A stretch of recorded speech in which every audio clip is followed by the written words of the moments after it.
पंढरपूरमध्ये मराठा क्रांती मोर्चा आक्रमक आहे। हर्षवर्धन सपकाळ यांच्या वक्तव्याविरोधात संतप्त प्रतिक्रिया पाहायला मिळतात। सपकाळ यांचं तोंड किंवा सपकाळांच्या तोंडाला काळं फासणाऱ्यांकरता बक्षीस जाहीर करण्यात आलंय। काँग्रेस पक्षाचे प्रदेशाध्यक्ष हर्षवर्धन सपकाळ हा टिपू सुलतानची स्तुती करतो, ही डुकराची अवलाद आहे। हे हर्षवर्धन सपकाळ, तुझ्या बापाचं नाव काढ आणि टिपू सुलतान नाव लाव, आम्हाला काय फरक पडत नाही। अरे हर्षवर्धन सपकाळ, दारू पिऊन बडबड नको।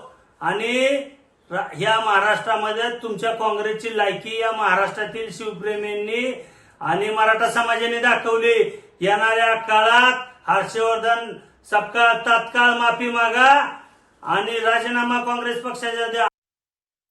छत्रपती संभाजीनगर शहरामध्ये भाजपच्या वतीनं तीव्र निषेध आंदोलन करण्यात आलंय। काँग्रेस प्रदेशाध्यक्ष हर्षवर्धन सपकाळ यांनी छत्रपती शिवाजी महाराज आणि टिपू सुलतान यांची तुलना केल्यानं पदाधिकारी संतापले।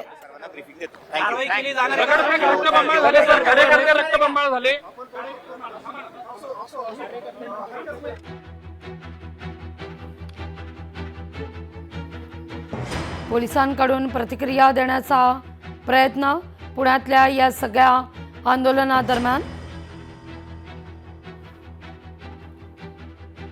या सगळ्यावर लक्ष आपलं कायम असेलच, पण आपण संभाजीनगर मधल्या प्रतिक्रिया पाहूया। हर्षवर्धन सपकाळांनी इतिहासच वाचला नाही आणि इतिहास वाचला असता तर त्यांना लक्षात आलं असतं की छत्रपती शिवाजी महाराजांची तुलना ही कोणाबरोबरही होऊ शकत नाही। छत्रपती शिवाजी महाराज हे आमचे आराध्य दैवत आहे आणि आमच्या आराध्य दैवताचा जर अपमान होत असेल तर आम्ही हर्षवर्धन सपकाळ यांना छत्रपती संभाजीनगरमध्ये पाऊल ठेवू देणार नाही। आणि आज आम्ही नुसतं जोडे मारो आंदोलन केलं, यापुढे अजून तीव्र आंदोलन। महाराष्ट्रामध्ये ज्या पद्धतीने महाराष्ट्राचे प्रदेशाध्यक्ष हर्षवर्धन सपकाळ यांनी जे वक्तव्य केलं, हे खरं तर काँग्रेसच्या वैचारिक ही दिवाळखोरी आहे आणि निश्चितच ही वैचारिक दिवाळखोरी एका काँग्रेस प्रदेशाध्यक्ष मनोरुग्ण असलेल्या प्रदेशाध्यक्ष सपकाळ यांनी व्यक्त केली। निश्चितच हे दुर्दैवी बाब आहे। आमच्या महाराजांचा अपमान झाला, त्याची जाहीर मागावी या दृष्टिकोनातून हे छत्रपती संभाजीनगरमध्ये आंदोलन छेडलेलं आहे। आम्ही मोर्चा या विरोधात काढलेला आहे। ज्या टिपू सुलतानने हिंदू आणि ख्रिश्चन ईसाई या सगळ्यांना काफिर म्हणलं, काफिर म्हणजे इस्लाम मुसलमानाशिवाय दुसरं कुणालाही जगायचा अधिकार नाही, हा संदेश देणारा हा टिपू सुलतान होता। आणि त्या टिपू सुलतानचा फोटो लावता या हिंदुस्थानात लावता आम्ही भारतीय जनता पक्ष हे कधीही खपून घेणार नाही। आणि ही मुजोरी या टिपू सुलतान या औरंगजेबाचं उदात्तीकरण या भारतात या महाराष्ट्रात करू देणार नाही।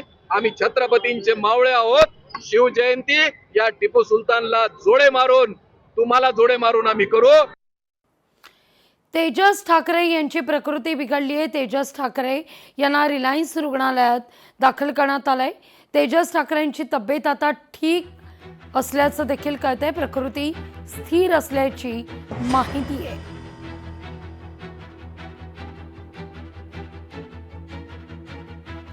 एटीएसनं राज्यभरात मोठी कारवाई केली आहे। यवतमाळच्या पुसद आणि उमरखेडमधील 14 ठिकाणी छापा आहे।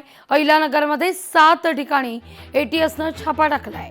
दहशतवादी संघटनांच्या संपर्कात राहून अनेक तरुणांना सक्रिय करण्याच्या हालचाली आढळल्यानंतर हे सर्च ऑपरेशन सुरू आहे।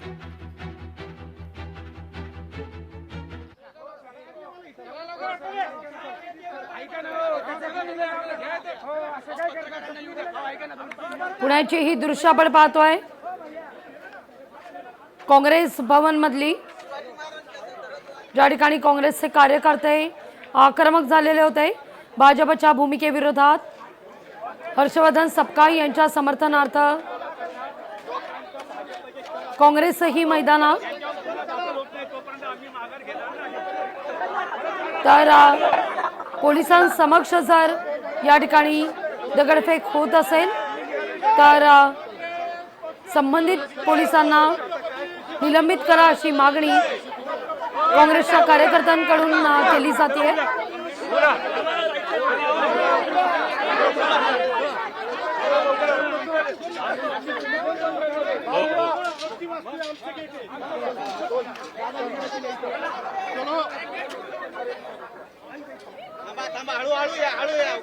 तर पुण्यात भाजप आणि काँग्रेस आमने सामने आल्याची ही दृश्य.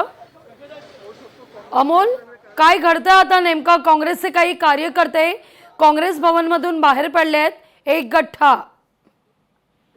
नक्कीच मोठा गोंधळ या ठिकाणी निर्माण झालेला आहे. आपण पाहिलं की काँग्रेसचे आणि भाजपचे कार्यकर्ते हे एकमेकांच्या विरोधात या ठिकाणी आलेले पाहायला मिळालेले होते. भाजपचं खरं तर काँग्रेसच्या विरोधामध्ये काँग्रेस भवनच्या बाहेर आंदोलन होतं, मात्र त्याला प्रत्युत्तर हे काँग्रेसकडूनही देण्यात येत होतं आणि दोन्ही बाजूने जोरदार घोषणाबाजी झाली.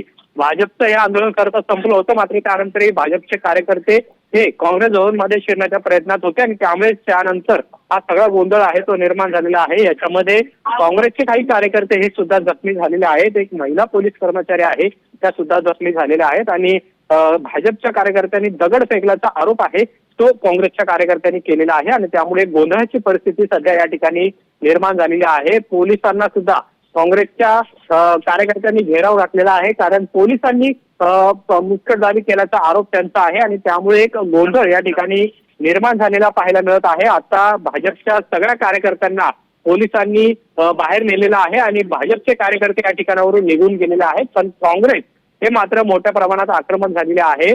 पोलिसांनी काँग्रेसच्या कार्यकर्त्यांवर अन्याय केल्याचा आरोप त्यांचा आहे आणि त्यामुळे एक तणावाची परिस्थिती आहे ती सध्या या ठिकाणी निर्माण झालेली होती. पण पोलिसांनी सगळ्या भाजपच्या कार्यकर्त्यांना आता या परिसरातून बाहेर नेलेलं आहे, पण काँग्रेसचे कार्यकर्ते अजूनही या ठिकाणी आक्रमक असल्याचं दिसून येतं. अगदी धन्यवाद अमोल, तुम्ही दिलेल्या सविस्तर माहिती करता. लोकशाही मराठी ऐका, पहा, जागरूक रहा.